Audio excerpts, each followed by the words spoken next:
बिस्मिल्लाहिर्रहमानिर्रहीम। अस्सलाम वालेकुम नादरीन, पंजाब कॉलेज में जो जिनसी ज्यादती का मुबैना वाक़या था उसके ऊपर आज वजीर आला, जी हाँ नादरीन, वजीर आला पंजाब मरियम नवाज साहबा को प्रेस कॉन्फ्रेंस करना पड़ी और जिस फिरौनी अंदाज में उन्होंने धमकियां लगाई साफियों को, यानी कि ऐसी उन्होंने फिरौनियत, और जैसा कि कोई बादशाह होता है जिसके पास, जैसा कि फिरौन था, वो कहता था कि मेरे पास सारे इख्तियारात होते हैं, बस मैं ही हुक्म खोलो, कोई आइन और कानून नहीं है, बस जो मैं कहूंगा वही होगा।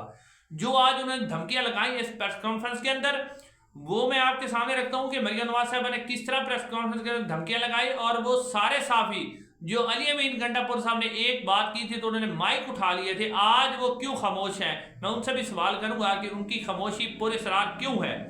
उसके अलावा नादरीन, इमरान खान साहब के हवाले से खबर ये आई है कि जो चांसलर का इलेक्शन था जो ऑक्सफोर्ड यूनिवर्सिटी का था, उसमें से इमरान खान को बाहर कर दिया गया है, लेकिन वो भी मैं आपके सामने रखूंगा कि वो क्यों बाहर किया गया है। नादरीन, सबसे पहले जो आपके सामने रखना है कि जो पंजाब कॉलेज में एक वाकया मुबैना तौर पर गार्ड की जिनसी ज्यादती का हुआ था एक तलबा के साथ, आज मरियम नवाज साहबा ने उसके ऊपर प्रेस कॉन्फ्रेंस की और एक बच्ची जिसने वीडियो पैगाम में कहा था कि बेसमेंट के अंदर मैंने गार्ड को जाते हुए देखा था, अंकल जो वेन वाले थे उन्होंने छोड़ा था और उसके बाद वो बच्ची वहां पर बेहोश पड़ी थी, उस बच्ची को मरियम नवाज ने साथ बिठाया और जो पुराना तरीका चौधरी निजामुद्दीन का कि जबरदस्ती लोगों को पहले कुछ और बयान बेचारे वो देते, उसके बाद जबरदस्ती उनको आज फिर बिठाया गया और बच्ची ने बताया कि जी वो तो मैंने ऐसे ही जबरदस्ती में मुझसे किसी ने बयान दिलवाया था। ये पता नहीं कि किसने दिलवाया था, पर वो बच्ची ने कह दिया कि मैंने जी जबरदस्ती बयान दिया।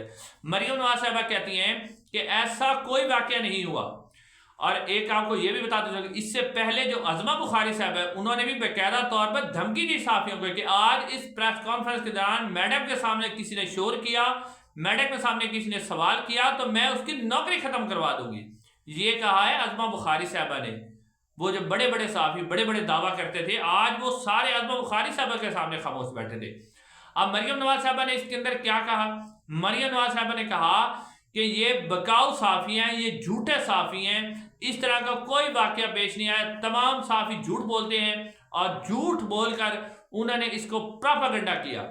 जी हाँ नाज़रीन, मरियम नवाज साहबा कहती झूठ बोलती है। और वो फिर मरियम नवाज साहबा ने कहा कि जो हत्या इज्जत का कानून मैं पंजाब के अंदर लेके आई थी, यही वो झूठ बोलने वाले साफी हैं, यानी कि जो आज इसके ऊपर जो खबरें बना रहे हैं ये सारे झूठ बोलते हैं और यही झूठे साफी, मेरा जो वो हत्या के इज्जत का कानून था उसकी भी यही झूठे साफी ही मुखालफत कर रहे थे। नाज़रीन, आपको याद होगा कि हत्या इज्जत का जब कानून आया था तो उसमें झूठे सच्चे साफी ने इसकी मजम्मत नहीं की थी। इसकी जितनी साफती तंजीमें थी, चाहे किसी की एफिलिएशन नून लीग से थी, पीपल्स पार्टी से थी, जो पीटीआई से थी या इस्टेब्लिशमेंट थी, सब ने उस कानून की मजम्मत की थी और सब ने, हत्या कि जियो ने भी इस कानून की मजम्मत की तो कहा था कि ये इंसानियत का दुश्मन कानून है। अब नाज़रीन, इसका मतलब है कि मरियम नवाज साहबा ने जो आज कहा है ना कि सारे साफी ही झूठ बोलते हैं और ये सोशल मीडिया के ऊपर प्रोपेगेंडा करते हैं, तो आज उन्होंने जियो न्यूज को भी झूठा कहा। यानी पाकिस्तान के अंदर जितनी भी साफती तंजीमें हैं, जितने भी साफी हैं, उनको उन्होंने झूठा और बिकाऊ कहा और बाकायदा तौर पर धमकियां लगाई कि जी मैं इनको देख लूंगी। मैं वो करती रही पूरी प्रेस कॉन्फ्रेंस के, इनकी जुर्रत कैसे हुई कि इस तरह की बात करें। वो कहती है कि मियां आमिर महमूद जो हैं वो बहुत ही अच्छे इंसान हैं, वो इज्जतदार आदमी है, उनकी इज्जत पर ये दाग लगाया गया है। पहले तो आप यहाँ से भी अंदाजा करें कि मियां आमिर महमूद साहब कितने ताकतवर हैं कि मरियम नवाज साहबा खुद उनको डिफेंड करने आई और फिर वो धमकियां लगा रही हैं। हालांकि धमकियां वो साफियों को लगा रही हैं कि ये साफियों ने प्रोपेगेंडा किया और पीटीआई का सोशल मीडिया पीटीआई पे आ गई है। अब नाज़रीन, पीटीआई के पहली बात है कि पीटीआई ने वो जो 3-4 दिन तक इस बात को छुपाए रखा, वो पीटीआई ने छुपाए रखा। वो जो गार्ड को गिरफ्तार किया था पुलिस ने, वो पीटीआई के कहने पर उसने गिरफ्तार किया था। वजीर तालीम ने बच्चों के अंदर जाके बयान दिया था कि मैंने इस तरह की बातें सुनी है कि इस तरह का वाकया हुआ है। क्या उसको वजीर तालीम को पीटीआई ने कहा था? फिर कॉलेज की इंतजामिया जो बच्चों को धमकियां दे रही थी कि हम आपके नाम खारिज कर देंगे, क्या उनको पीटीआई ने कहा था? ये सारे सवाल हैं जिसका जवाब मरियम नवाज साहबा को देना चाहिए था, बजाय इसके कि वो साफियों को के ऊपर धमकाती कि मैं ये कर दूंगी, मैं वो कर दूंगी। आज उन्होंने साफियों को बेकायदा तौर पे कहा कि किसी की जुर्रत नहीं है कि वो हमारे सामने ये बात करे। वो के और मरियम नवाज साहबा अगर पूछना ही चाहती हैं, वो धमकियां दें, वो अपने वजीर तालीम से पूछती ना कि आपने ऐसा बयान क्यों दिया। फिर जो अब मौजूदा, आपको पता ही है कि जो मौजूदा स्पीकर है पंजाब असम्बली के, उन्होंने भी ये फ्लोर के ऊपर कहा कि मैंने ऐसी बातें सुनी है कि वाकई हुआ है। तो मरियम नवाज साहबा फिर अपने जो उनके स्पीकर हैं उनके ऊपर भी वो केस करें, उनके ऊपर ही करें ऐसा। नाज़रीन, आपको याद होगा कि जब ज़ैनब का वाक़या कसूर के अंदर हुआ था, तो उस वक्त भी इस खानदान ने यही रविश इख्तियार की थी। ये हमेशा मुजरमों के साथ जाके खड़े होते, उस वक्त भी ये मुजरमों के साथ जाके खड़े हुए थे, आज भी ये मुजरमों के साथ जाके खड़े हुए।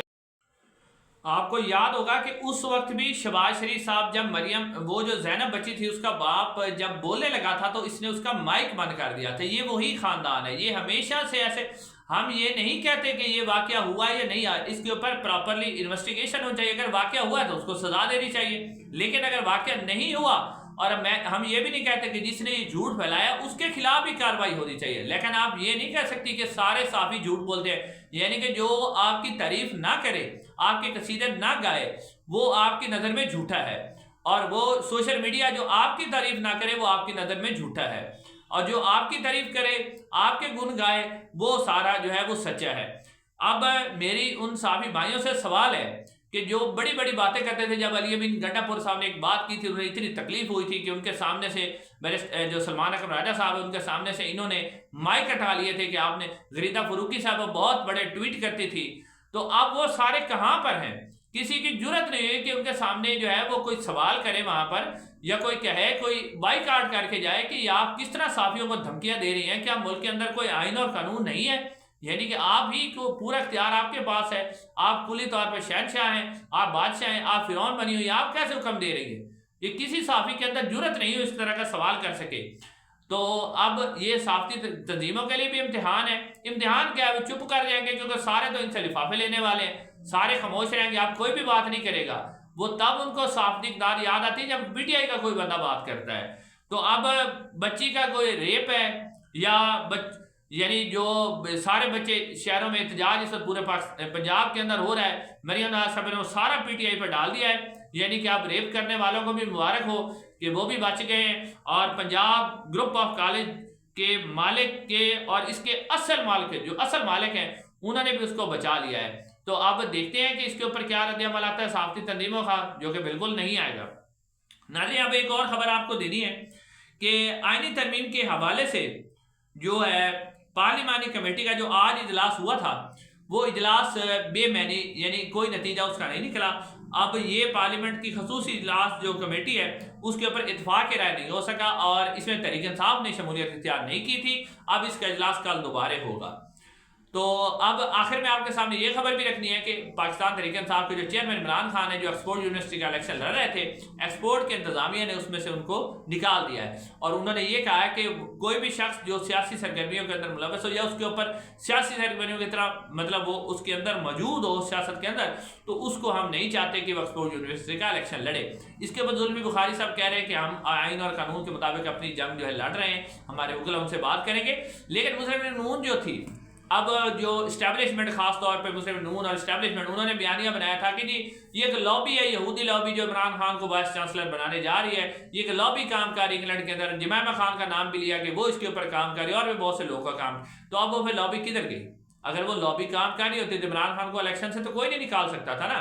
तो अब इनका ये बयानिया भी झूठा हुआ, यानी पहले इमरान खान को सच्चा मुसलमान कहते हैं, फिर उसको यहूदी कहते हैं, अपने मतलब के लिए इस्टेब्लिशमेंट और नून लीग मिलकर जो बयानिया बनाते हैं। तो अब इनका ये बयानिया भी धड़ाम से गिर गया है। इंशाल्लाह अगले वीडियो में मुलाकात होगी। अस्सलाम वालेकुम।